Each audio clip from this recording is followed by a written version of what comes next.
Welcome to Scaling Up, the podcast for water treaters by water treaters, where we're scaling up on knowledge so we don't scale up our systems. Hi everybody, Trace Blackmore here, the host of Scaling Up.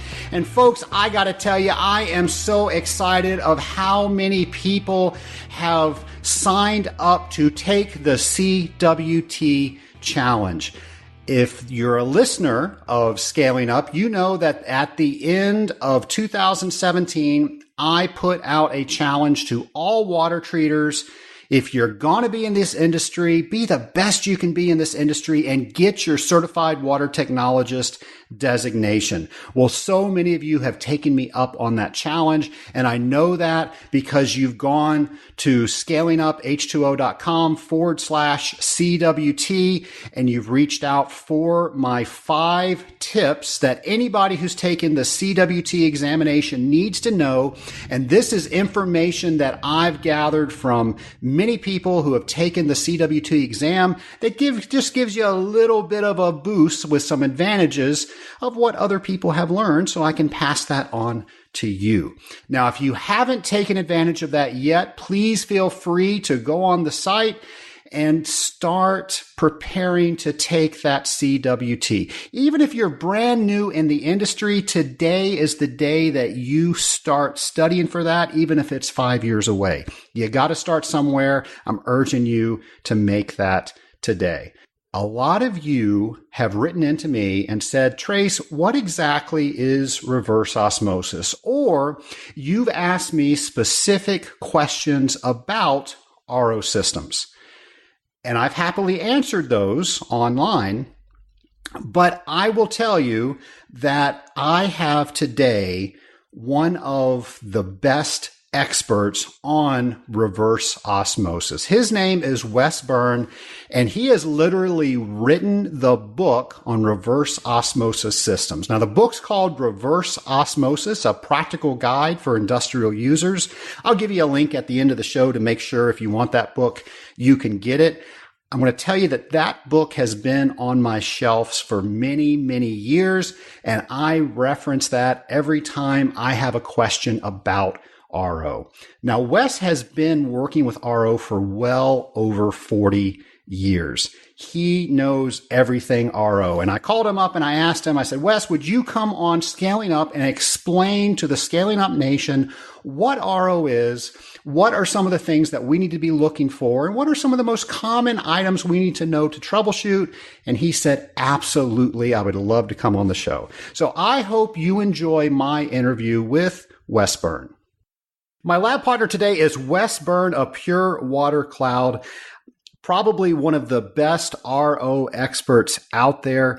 We're going to be talking about RO, but Wes, I want to thank you for coming on the show and explaining to the Scaling Up Nation what the heck RO is. How are you today? I am doing great. I am happy to be here. Well, we are happy to have you here. So our audience can get to know you a little bit better. Do you mind telling us a little bit about yourself?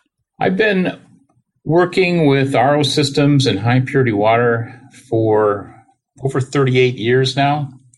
That includes design, engineering, field support, monitoring, troubleshooting, piloting new applications, developing products related to RO systems and membrane systems. I think my special forte that I take pride in is my ability to fix troublesome RO units, ones that others haven't been able to get a handle on. I've been able to get those problems resolved and get that RO system working more appropriately. How did you get into that industry?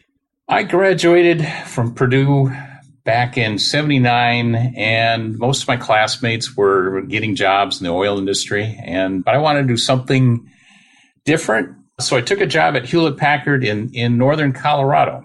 At HP, I specialized in their supporting their facilities equipment there. That included high purity water systems related to semiconductor manufacturing. So I got to know high purity water. I liked working with the RO systems, and things just kind of moved on from there, and ended up taking a job in California, Silicon Valley, working for an equipment manufacturer, doing mostly business in the semiconductor industry. And I got to work with virtually over 100 RO systems located around the world, and really got to improve my skills with respect to RO systems and high purity water equipment. As I mentioned before, you are, I think, the expert when it comes to reverse osmosis. I've got a copy of your book, Reverse Osmosis, A Practical Guide for Industrial Users. Lots of great information in there.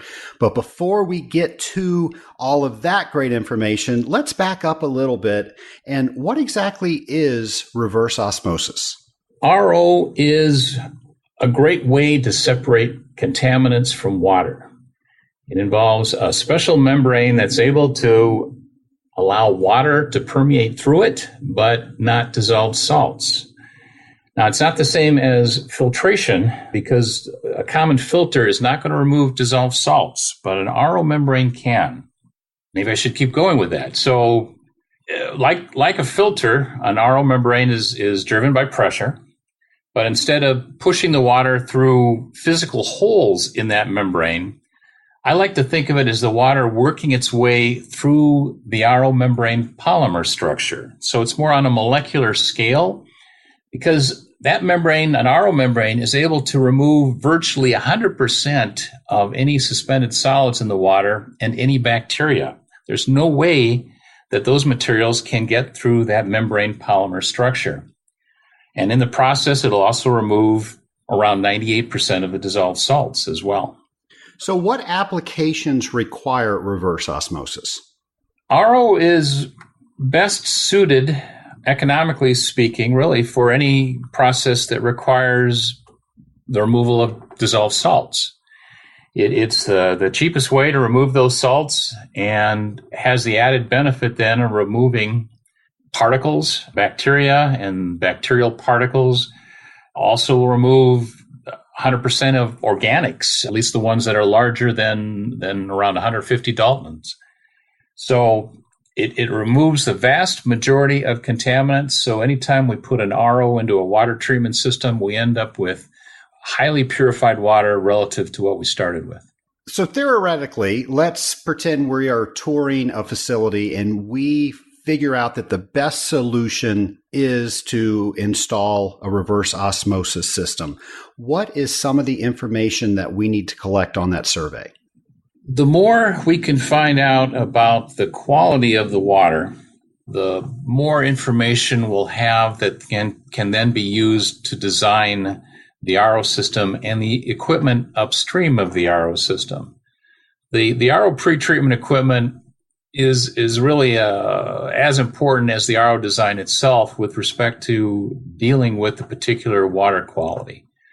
So the more we can find out about the not just the ionic contaminants in the water, but also the suspended solids, the organics that can then lead to biological activity and the potential for biological fouling, the more we can learn about the nature of that water, the more we'll know how to design the RO system and its pretreatment equipment.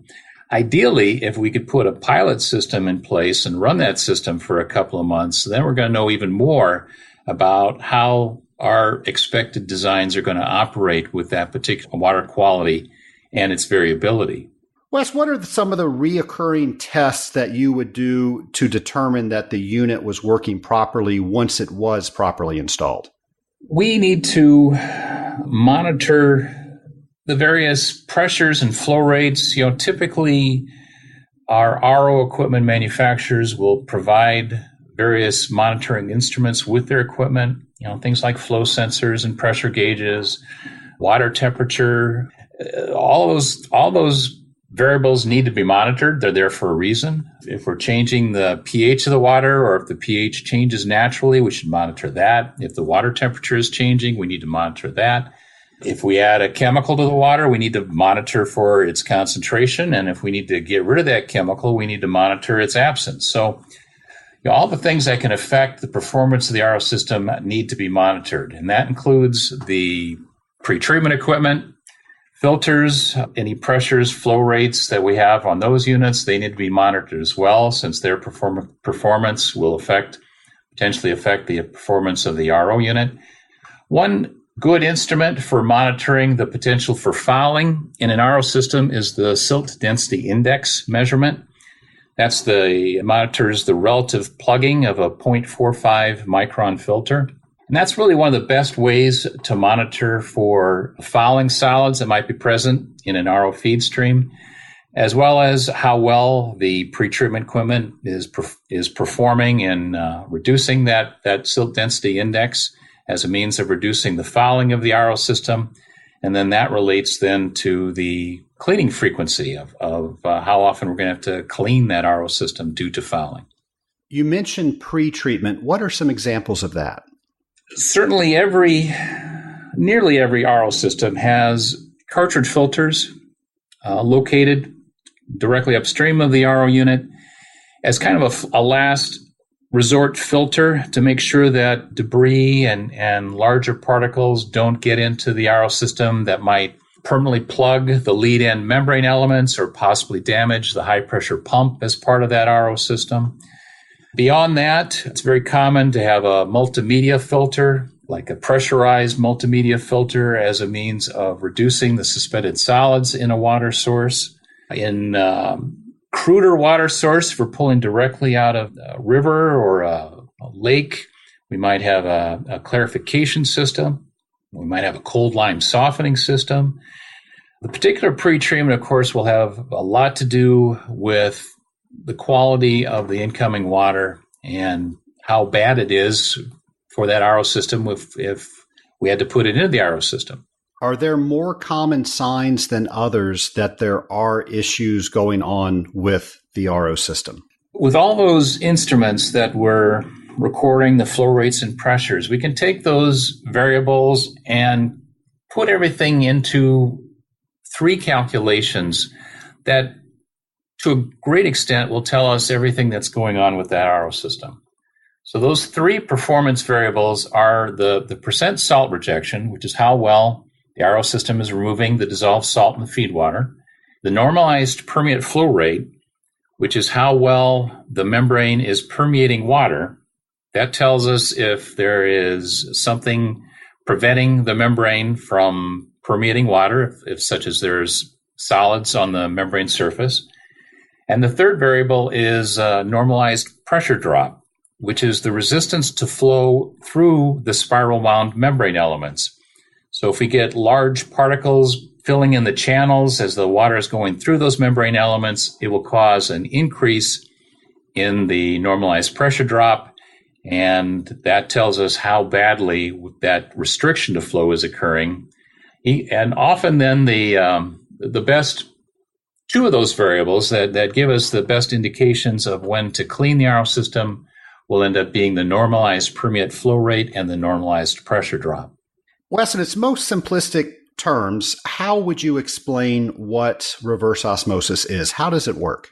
If we start with the basic principle of osmosis, which is a common issue related to biology, in biology you have something called a semi-permeable membrane in cells and what have you, and that membrane will allow water to pass through more than it will allow salts to pass through. And the direction that the water flows will be affected by the difference in salt concentrations across from one side of the membrane to the other. So you'll tend to have water moving from a pure water side to a more saline side, a side containing more salt, essentially in an effort to dilute that saltwater side. In reverse osmosis, we are simply applying a pressure to that saltwater side that then forces the water molecules to hit that semi-permeable membrane harder, and then we get a higher penetration rate and passage rate of water molecules from the saltwater side to the pure permeate side, and thus we're able to take salt water and convert most of it to pure water. How long should a membrane last? I hear this question a lot. The typical membrane warranty, prorated warranty, is for 3 years. So a lot of people think that that's how long the membrane should last, and they may replace their membrane after 3 years because that's how long they should last.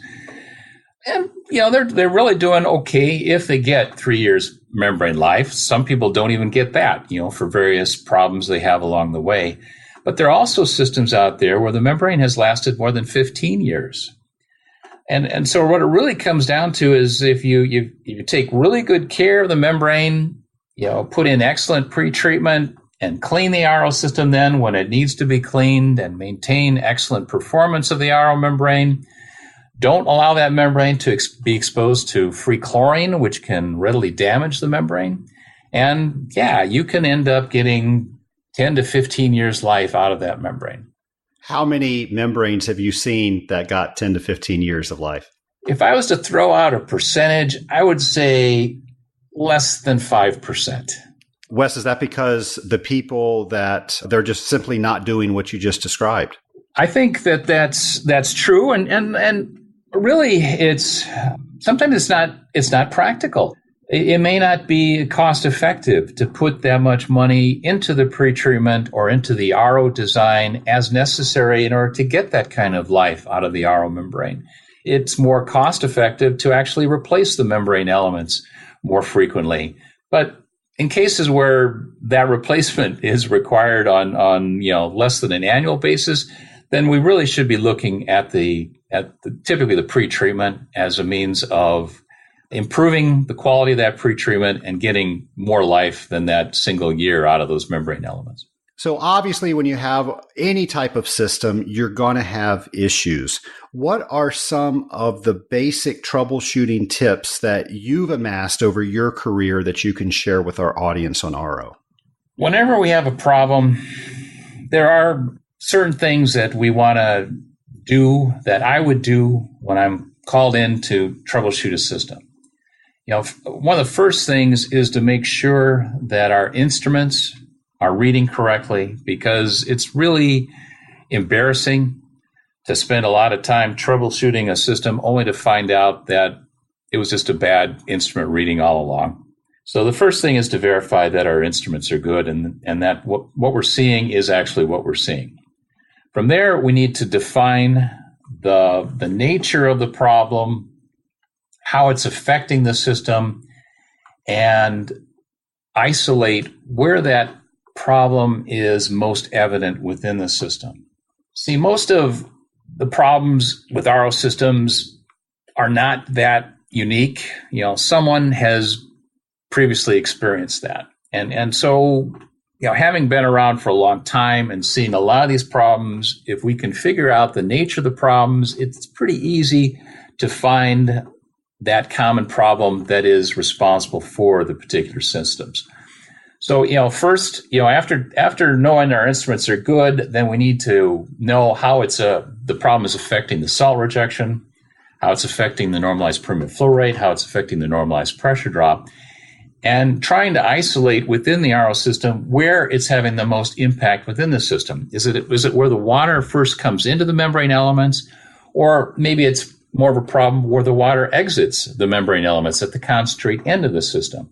The particular locations where the problem is most evident will allow certain types of problems. If the problem is at the concentrate end of the system, a common problem that causes the kind of damage there is salt formation. We may be scaling up the concentrate end of the system. A common problem that may affect the entire system, causing the salt rejection decline, would be exposing the whole system to free chlorine, where the free chlorine may react a little bit more pronouncedly, more strongly at the lead end, but will continue to react through the membrane elements as the water passes through the RO system. If we end up getting a lot of large particles or biological materials entering the RO system, they're going to tend to plug up those lead-end membrane elements, causing a big pressure drop increase across the initial membrane vessels where the water first enters the system.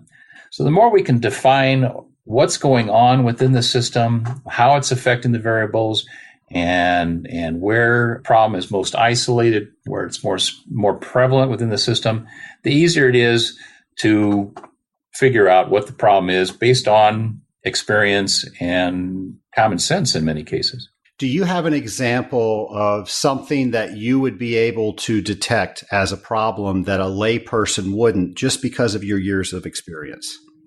I have the advantage of having seen a lot of crazy things over the years.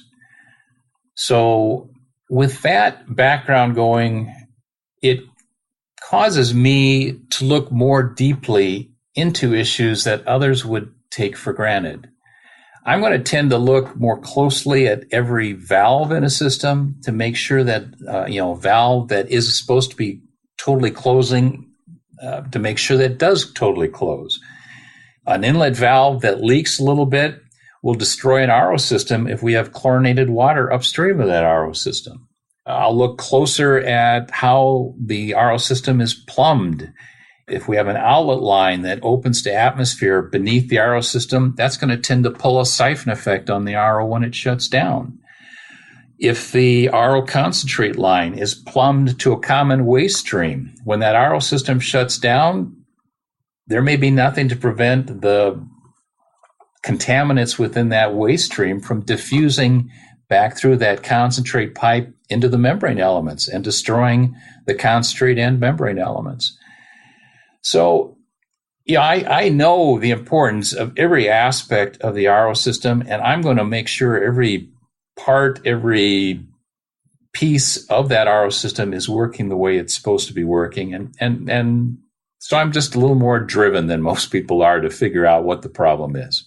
Fair enough. You said you've seen a lot of crazy things in your years of experience. Tell us about one of the craziest things that you've seen. Yeah, I'm just flashing on various incidents. It's always fun to open up a lead-in membrane vessel or a cartridge filter housing and find things that just aren't supposed to be there. And that can be rodents, it can be birds, it can be a whole lot of black fungus. It was a plastic army man in my case. It's always fun when we have the flexibility of having a sense of humor. Beyond that, some of the more difficult, unique things have happened when dealing with waste streams, when we're dealing with a water source that contains things that it's not supposed to contain. Then it becomes an issue of trying to figure out in that particular facility what all might have gotten into the water source to have the bizarre effect that it's having on the RO membrane. And that can be a very difficult challenge. Which is why people like you are employed, right? Yeah, so far so good. Well, you mentioned cleaning several times. Can we talk a little bit about what the cleaning process is? Cleaning a spiral wound RO membrane system involves putting together first a cleaning solution of a particular aggressive pH. That might be an acidic low pH or an alkaline high pH, depending on what we're trying to clean for. That cleaning solution may have other agents in it, like surfactants, detergents, or chelating agents to assist in destabilizing the particular fouling solids that might be within the membrane elements. So then we can take that cleaning solution, we can heat it up, not always, but it certainly works a lot faster if we're dealing with a warmer solution, up to the limits of the membrane elements. Typically, we don't want to go over at most 105 degrees Fahrenheit, maybe even less than that if we're also going for an aggressive pH, all related to what the membrane manufacturers will allow us to use with their membrane. And then we'll take that solution and we want to put it through the membrane elements using a high velocity, a high flow rate at low pressure. When we use low pressure, then we're not going to make a lot of permeate water, and that means we're not going to create a force against the membrane surface that's going to otherwise tend to hold the fouling solids against the membrane surface. We want that clean solution to flow freely across the surface and dislodge those fouling solids and get them to either dissolve or become suspended in the cleaning solution and get them out of there. We can monitor the progress of that cleaning by monitoring the pressure and flow rate. And as long as our pressure is declining or our flow rate is increasing, we know we're making progress, at least with larger fouling particles that tend to affect the pressure drop. And we have to keep cleaning until we can get that membrane system back to its original performance. If we do so, if we rinse that system out, put it back online, and our baseline performance has been restored, we know that we had an effective cleaning. And everybody's happy. Everyone's real happy at that point. Yep. Well, out in the Scaling Up Nation, we have people that have been in this industry for weeks. We have people that have been in this industry like yourself for almost 40 years. So everybody starts from the same point. They're trying to learn. What is the best advice you can give somebody who's trying to learn more about this topic? Well, there certainly are resources out there. In the age of the internet, there's things that can be learned from membrane manufacturer's site, from equipment manufacturer's sites. Certainly, I offer a lot of materials. My RO book will provide you a great background for learning the industry. I've got various other training materials on CD-ROM or online that's available. With the internet, you do have to be somewhat concerned about getting misinformation. So, be certain to use a credible source. There is some bad information out there that is somewhat misleading. Wes, you're telling me everything on the internet isn't true? Unfortunately, no.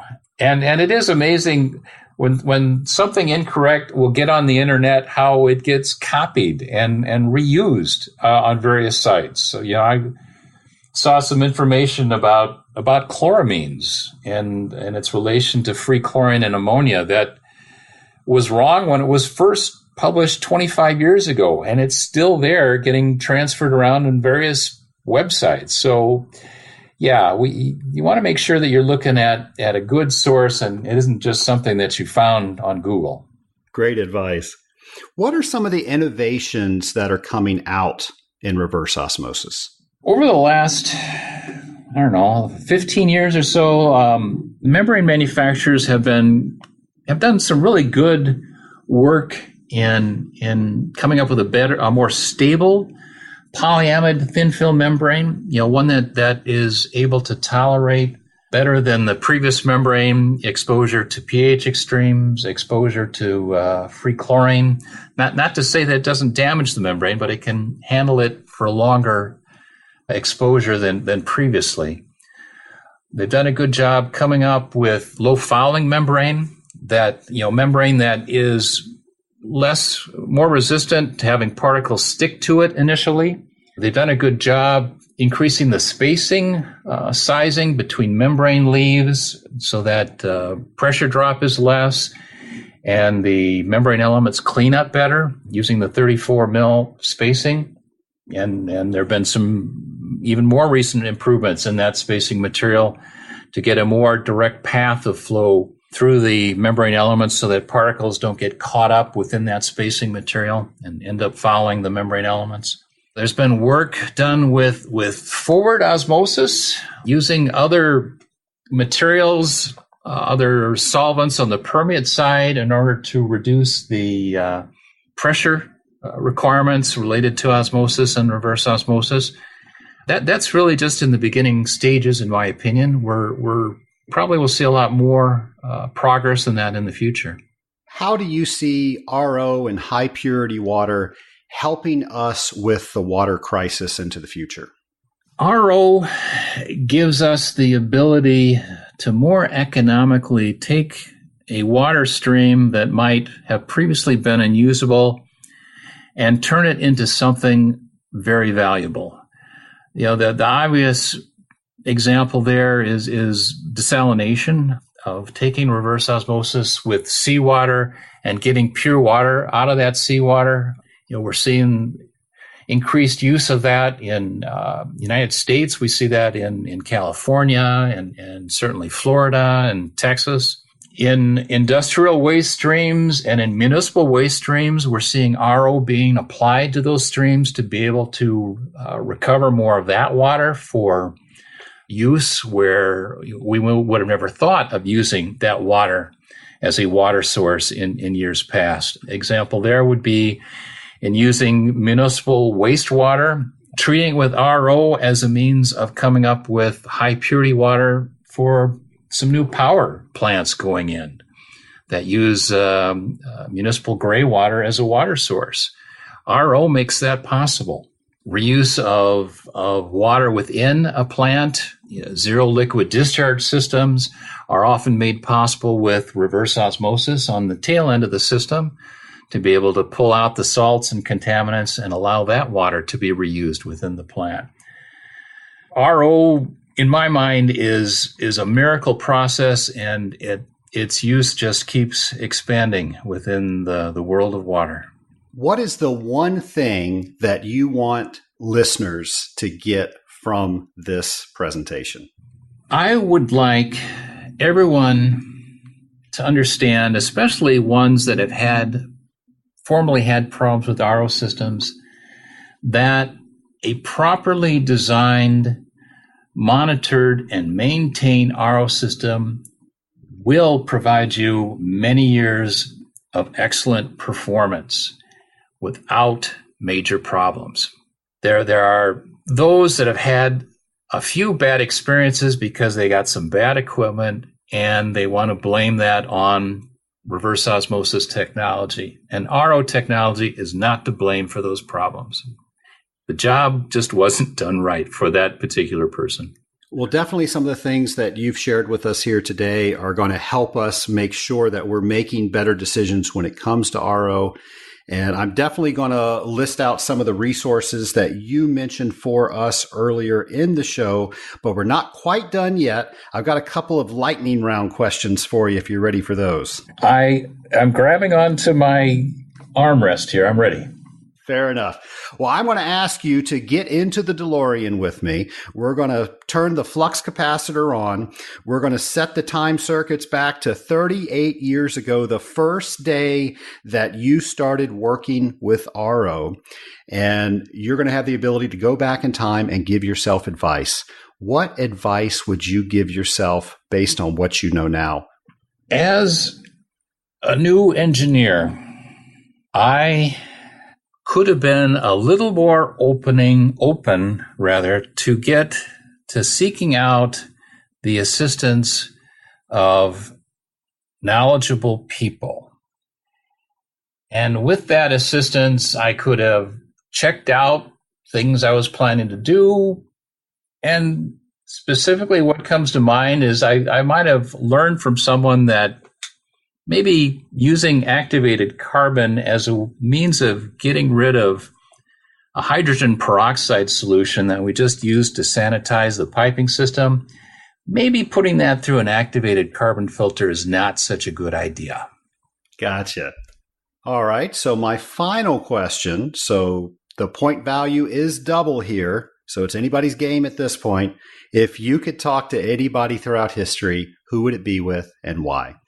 I guess what comes to my mind there would be Thomas Edison, because he lived at a time when electricity was people were just beginning to understand electricity and all the possible ways where that technology could be applied. There were so many potential projects and technological possibilities. It just must have been a terribly exciting time. And I think it would just be so much fun to have been able to share that with Thomas Edison and all the exciting things that he was working on. Well, that's a great answer. I want to thank you for coming on Scaling Up. I know I learned a lot. Our audience is learning a lot. And of course, we want to keep on learning. I'm going to mention some of the resources that you talked about earlier so they can link directly to that in my show notes page. But again, thanks for coming on the show and telling us a little bit more about what RO is. Thank you. I enjoyed it. Well, folks, a lot of you have asked me, why do I do this show? And I've told you the real reason, which is I truly do want to increase what this industry is and how we treat it. But the other reason is I get to talk to some of the people that have written books that I have used for years as reference. That's just so cool. And Wes was one of those people. So I really appreciate him coming on the show. Now, Wes is a consultant. So if you have this RO question that you just can't figure out, Wes is at Pure Water Cloud, and I'll put his information on my show notes page.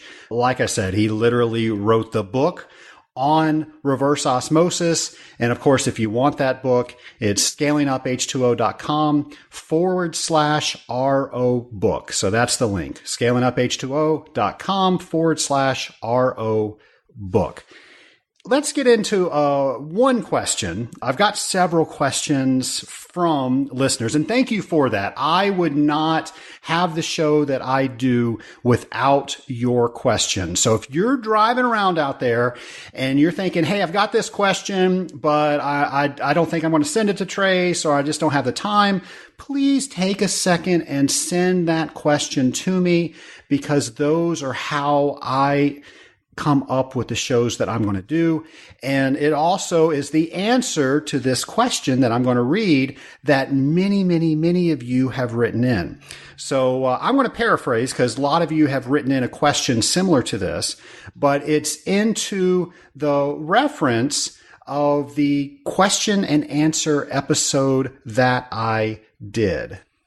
Now, that was episode 24, entitled The One with All the Questions. And if you want to listen to that, you can very easily go to scalinguph2o.com/24 and all the information about that. But I got to tell you, that was one of my favorite shows to do, because I knew I was spot on everything I was talking about, because that came from you guys, the listeners. That came from the Scaling Up Nation. So here's the question. All these questions stem from, when are you going to do another one? And folks, the only way that I can do another one of those, because I get rid of like 10 questions when I do a show like that, so I have to have plenty to do, is I need your questions. I will tell you, and the reason I'm not answering more questions right now is I am planning another all questions, all you and me show, where I'm talking about the things that you have asked me about. So that is coming, but my question and hope for you is that if you want that to continue to come, please let me know what you want to talk about, what you have for questions. Folks, I am so pleased with how well the show is being received, and I really enjoy doing it. It is my hope that this show is the catalyst, or one of the catalysts, that allows you to be a little bit better tomorrow than you were today. And folks, I hope you have a great week.